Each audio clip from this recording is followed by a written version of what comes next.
This is Moskva, guided missile helicopter carrier operating in the Mediterranean on her initial voyage in 1968. She is of a new breed of warship, which the Soviet economy is now willing to support. She foretells that tomorrow's Soviet sea power will be characterized by more sophisticated and capable ships operating at greater distances from the motherland.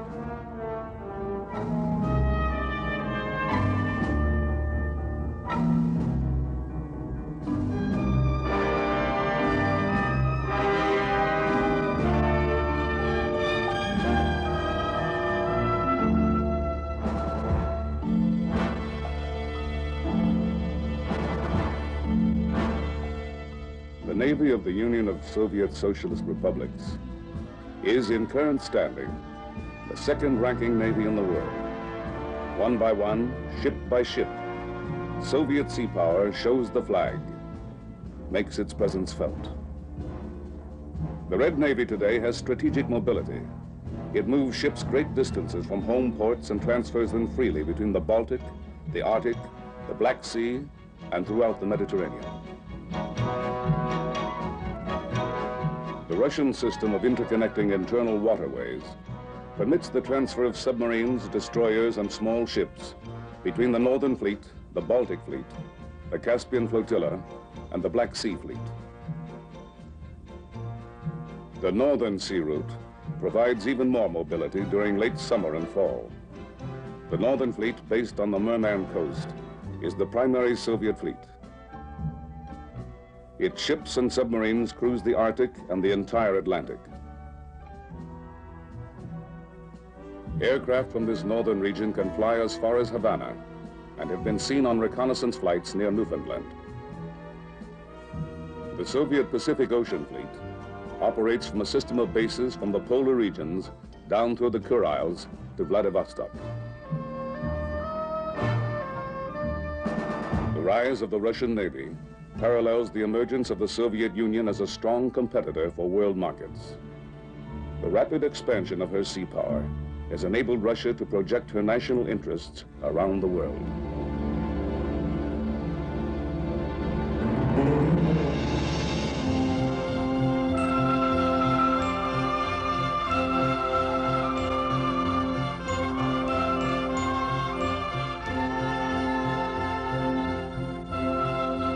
Imperial Russia, under Tsar Nicholas II, a major power and a ranking world naval power.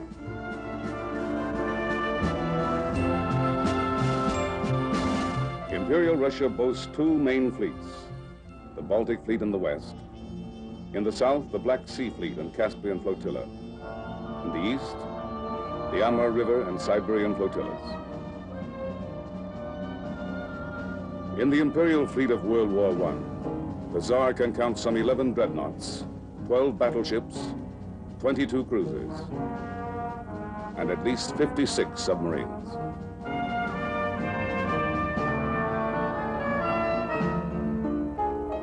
This fleet will be surrendered, scuttled, or sunk in the years of revolution which will sweep away old Russia.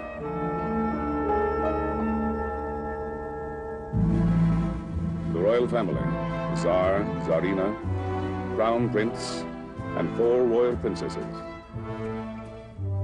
Princess Anastasia, a young girl, roller skating on the deck of the royal yacht.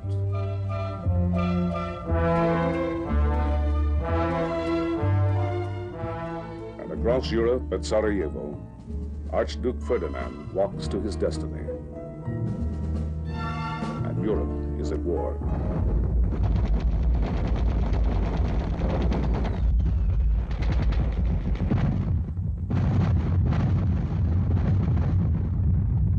Russia fights a desperate war.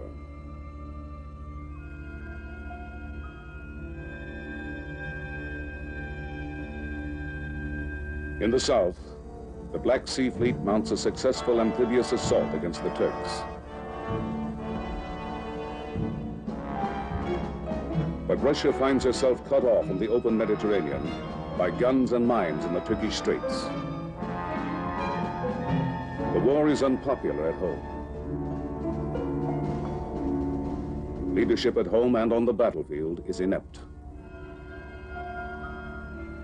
Russia suffers more wounded, missing, and dead than any other combatant. Her casualty rate, 76%. The October Revolution, 1917, highlighted by a Navy revolt. The sailors at Kronstadt Naval Base march on the Winter Palace. In this Soviet film version, the cruiser Aurora, standing off in the Neva, fires on the palace. The revolution is in motion. And within months, the Tsar and his family are murdered. The revolution becomes a civil war. The battle rages for 3 years across the motherland.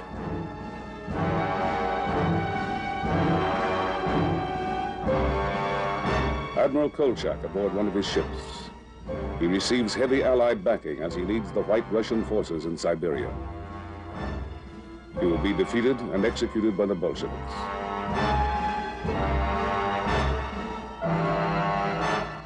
One of the most famous sailors of the Revolutionary Navy, sailor hero Dybenko. He addresses his men. He and his comrades will emerge from the Civil War with but a shell of a navy.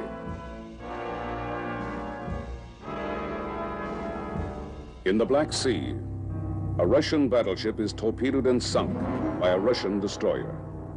7 battleships, 2 cruisers, and 8 destroyers, submarines, and other ships are lost at Sevastopol. 2/3 of all the warships at Novorossiysk are run aground or blown up by their crews.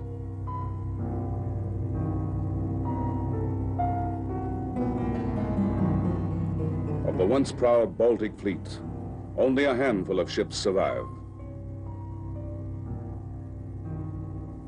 But worse days are to come.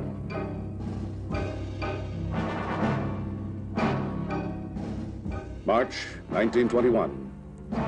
Again at Kronstadt.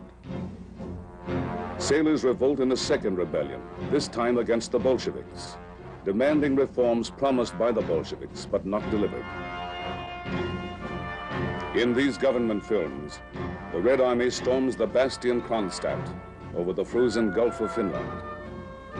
The defenders hold off 3 attacks, and when overrun, the survivors are shot. The Navy, dishonored and all but destroyed, stands condemned. And Lenin not only distrusts the Navy, but doubts its usefulness. 1924, Soviet Russia gains recognition from Western powers. But the father of the revolution, Lenin, is dead.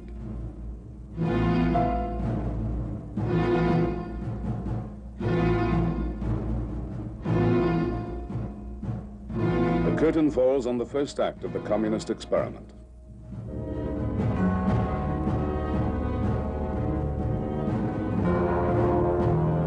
Stalin begins the next act as he sets in motion his iron rule. By 1927, 2 reconditioned Tsarist battleships operate in the Baltic. A small defensive navy begins to emerge. Under Stalin's regime, the first 5-year plan begins in 1928 to build up Russia's industry and her defenses. The Navy receives low priority. Its first new ships are destroyers, torpedo boats, submarines, and cruisers for defense of the homeland. Battleships and aircraft carriers will have to wait for later years. Aircraft construction and parachute training are a part of the new military buildup. It becomes a public sport as well.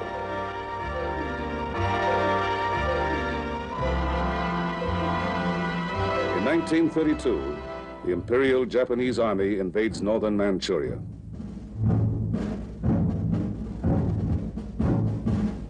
Stalin orders the buildup of a Pacific Ocean fleet.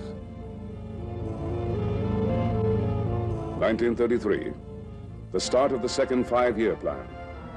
The Soviet Union emphasizes construction of a submarine fleet aimed at becoming the largest undersea force in the world within 5 years. The Stalin White Sea-Baltic Canal is completed, and Stalin is aboard the flagship of the new Northern Flotilla on the first trip from Leningrad to Murmansk. For the first time, the canal offers Russia an exit from the Baltic to the White Sea and to the North Atlantic, free of foreign control. I am very happy today because one of the hopes which I cherished for 16 years has been realized. And I believe sincerely that the most impelling motive that has lain behind the conversations which were successfully concluded yesterday between Russia and the United States was the desire of both countries for peace, the desire for the strengthening of the peaceful purpose of the civilized world. With new naval bases in the Arctic and Pacific, the 17th Party Congress calls for an all-out warship building program as part of the third five-year plan. 3 former Czarist battleships are modernized and fitted with larger caliber main guns. The construction of 6 heavy cruisers is ordered. But old suspicions from Kronstadt still persist. Commanding officers of Imperial Navy background are particularly pressured to conform to communist doctrine. The commissar, an officer second in rank only to the captain, is aboard each ship to ensure party loyalty. In the 1930s, naval officers regained status and some independence from the commissars. But this is short-lived. The shadow of the Great Purge falls upon the nation and the Navy. The Great Purge, the years of terror. Stalin's enemies, real and imaginary, are executed. Over half of the members of the 17th Party Congress are shot. Hundreds of thousands fall in the bloodbath.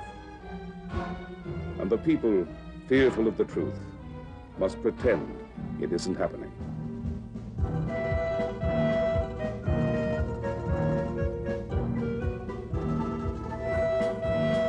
The estimate? Half of the Red Navy's officer corps is dead.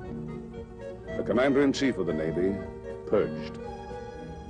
Commanders of the Baltic Fleet, the Northern Fleet, the Black Sea Fleet, purged.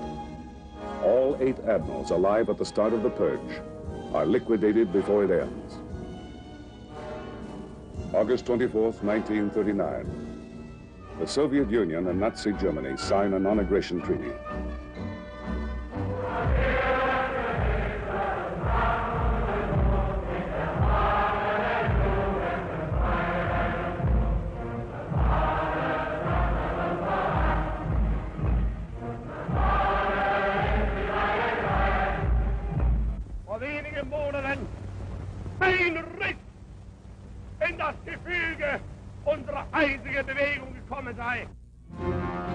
Within a month, Hitler invades Poland. Stalin follows suit and occupies eastern Poland.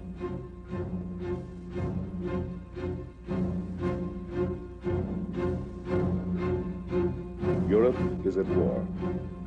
Control of the Baltic is vital.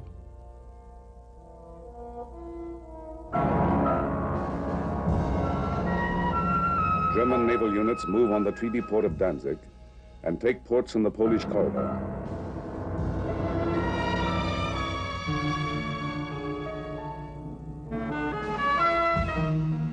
Further north along the Baltic, Stalin forces Latvia, Lithuania, and Estonia to give up bases to the Red Army and Navy. Now, the Soviet Union wants Finnish naval bases and airfields. But Finland resists, and the Russians strike across the border. For 105 days, the Finns hold. And then, the end. Overpowered, outgunned but not outfought, Finland grants Soviet demands. Now on the brink of Hitler's invasion, 3 5-year plans have seen the keels laid for over 500 warships, including 82 destroyers and 14 cruisers. More than 300 of these ships are already in commission. Pride of the fleet, however, is the largest submarine force in the world. Over 200 submarines and almost 100 more under construction. The Naval Air Arm, 2,000 aircraft, but inferior, woefully antiquated. No match for German strength. Anti-aircraft artillery, a dramatic increase in number, but fleet bases are judged vulnerable to air attack. Russian strategists fear the overwhelming strength of the Luftwaffe will imperil fleet operations. June 1940. The Soviet Union occupies all the Baltic states. She also moves on Romania. The lower Danube is now in Russian hands. On the eve of the German attack, Soviet shipyards are busy. 219 ships under construction. Here lie the dreams of the Soviet Navy of the future. Here are hulls of great cruisers and battleships, which will never be completed. Many the Nazis will seize as they slash into Russia.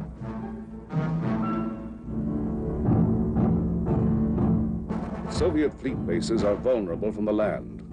The German plan: cut off, isolate, and eliminate the Red Navy as a factor in the war. The Navy turns to defense and to amphibious operations in support of the Red Army. The 10th Army Corps is evacuated from the Hanka Peninsula and from Tallinn on the Baltic. In the south, the Black Sea Fleet infantry serve with the Red Army as it is driven toward the Caucasus. Thousands are cut off and taken by the Germans. During the first years of war, Soviet naval operations at sea are confined to minor actions, patrol and supply of bases. In the north, the Finns quickly cut the White Sea-Baltic Canal. With the Germans, they blockade the Gulf of Finland, largely containing the Red submarine fleet. A few break the blockade and operate in the shallow Baltic. But throughout the war, Russia's huge submarine fleet is of little use, except for limited action north of Norway in the Arctic. 1944. The Red Army is solidly on the offensive. The Navy supports in over 100 amphibious landings on inland waterways, behind and on the flanks of the enemy. In the south, landings in the Crimea. In the west, the Baltic Moon Sound Island landings, two of the largest Soviet amphibious operations of the war. River flotillas aid the army. They range and control the Danube, the Dnieper, the Volga, and other key waterways. But during all of World War II, major Soviet surface units do not fight a single battle, either in coastal waters or at sea.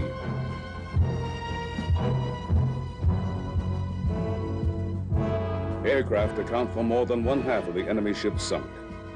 Naval aircraft fly over 300,000 sorties and destroy over 5,000 enemy aircraft.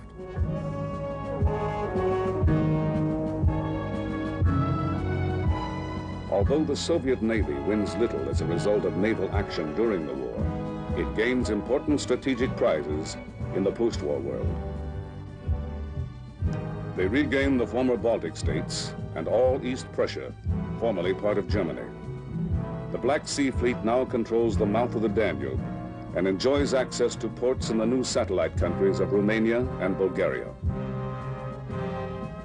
Even though the Soviet Union has fought only 10 days against the Japanese in the Pacific, it now has control of parts of Manchuria, Korea, all of the oil-rich island of Sakhalin, and the strategic Kuril island chain. But the Red Navy's greatest gain is the opportunity now to finally exploit its long-planned role as a dynamic force in a broadened national strategy. With the fall of Germany and Japan, the USSR is no longer surrounded by powerful maritime enemies. Now she may begin again to rebuild both her economy and her navy.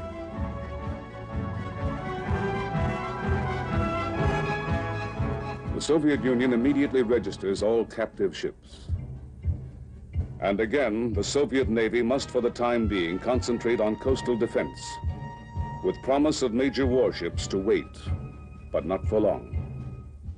The post-war Navy places the Soviet naval officer in a special class. A conscious effort is underway to create an elite corps and foster naval tradition even in the cadet corps, usually drawn from officers' families. East European satellites are directed to rebuild shipyards and provide ships for the new Soviet merchant marine and high seas fishing fleet, while Soviet shipyards will concentrate on warship construction. Polish, East German, Bulgarian, Romanian, Yugoslav, and Albanian ports are now available to Soviet ships.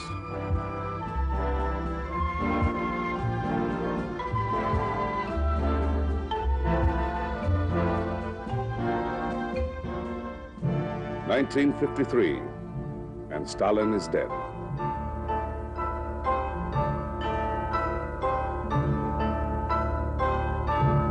Khrushchev rises to power, and with him come vital decisions as to the level of technology to be employed in the Navy of the future. Now the Soviet Union looks to nuclear power. It develops long-range cruise missiles launched from aircraft, ships, or submarines, as well as submarine-launched ballistic missiles.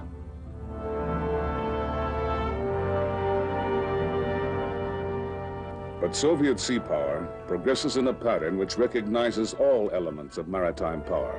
Warships are just one part. What emerges is a collective national force, a balanced modern merchant fleet, oceanographic service, and high seas navy, all under unified government direction. In the early 60s, the Soviet merchant fleet is in 11th place among the fleets of the world. 1965. The merchant fleet of the Soviet Union now ranks in 6th place. 1968, there are now almost 1,400 seagoing merchantmen. The 1980 goal is to more than double the size of the present merchant fleet. Over 80% of this fleet is less than 10 years old, and the Soviet Union is striving to attain the capability of carrying 75% of their trade in ships flying the red flag. These ships call at some 800 ports in 90 countries. To service the world markets for oil, the Russians have over 300 tankers. Western suppliers have been dislodged from their long-established markets by these ships. The Soviet high seas fishing fleet is the most modern in the world. With 4,000 vessels, its catch has more than doubled in the past 10 years. This fishing fleet supplies the needs of a great many emerging African nations: Senegal, Ghana, Nigeria, Congo, Liberia, Sierra Leone, Guinea, and Egypt. Part of this huge state-owned enterprise is stationed in the Atlantic, within 100 miles of Boston. Its units operate on station for months at a time. The Soviet oceanographic effort employs over 150 ships and 2,500 scientists and technicians. In the past decade, the Soviet Academy of Sciences has made important gains in Antarctic research. Ice studies and marine life observations are being made in the vast areas of both polar regions. To support the Soviet effort in oceanography, there is an extensive network of marine scientific stations along the vast Soviet coastline. North of Japan, special research attention is given to the Kurile Island chain. To complete this balanced ocean force, the Red Navy under Fleet Admiral Gorshkov is organized in 4 main fleets: the Northern Fleet, the Baltic Fleet, the Black Sea Fleet, and the Pacific Ocean Fleet. To make their ships harder to identify throughout the world, the Soviet Navy makes random changes in the pendant numbers of submarines and ships as they transit freely from home waters. On occasion, numbers are even painted out. Mobility is the key to the present-day Red Fleet. Now, by using ports in client and satellite countries, they have better access to the North Atlantic and Mediterranean than in years past. In the Mediterranean, replenishment anchorages provide logistic support without international obligations. In this replenishment anchorage, 2 Dawn-class tenders support submarines, cruisers, and destroyers. Depending on the season and the political climate, the Soviets have deployed 30 to 50 warships and auxiliaries from the Black Sea and other fleets to the Mediterranean. Today, the Soviet Navy is benefiting from the far-sighted planning of the 50s. Her submarine force is the largest in the world, approximately 350 undersea craft, all built since the end of World War II. About 1 in 7 is nuclear powered. 35 can fire ICBMs from beneath the sea, and over 40 can fire the cruise missile.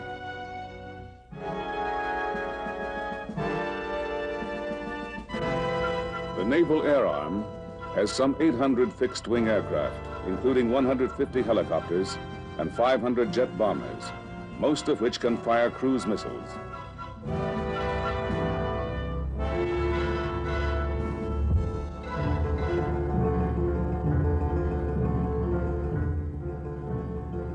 This task force patrolling the Mediterranean reflects the success of the Soviet fleet building program. A product of the early Khrushchev era is the Kinder-class guided missile cruiser.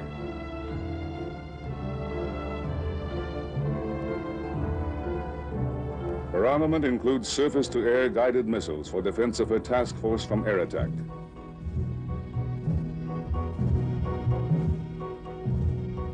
Among 200 destroyer or escort ships in the Red Fleet, 6 or more of this class are operational in 1969. Another new design in the modern Soviet Navy, this Kashin-class guided missile frigate. The largest warship in the world having gas turbine propulsion, she is capable of 35 knots. This is Moskva. She is the largest Soviet Navy ship, armed with guided missiles, guns, torpedoes, and helicopters. Boasting an impressive array of sophisticated electronic sensors, she represents the current high watermark in Russian ship design. Today, Soviet ships can patrol off any coast in the world. They may be oceanographic research ships, merchant vessels, fishing trawlers, submarines, or surface warships. But they are all part of the same maritime force.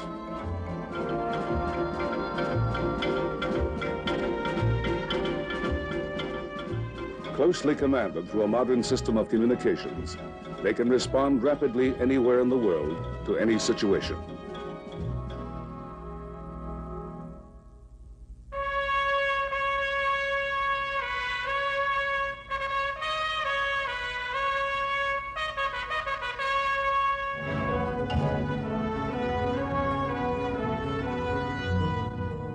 This has been the rise of the Soviet Navy, of Soviet sea power.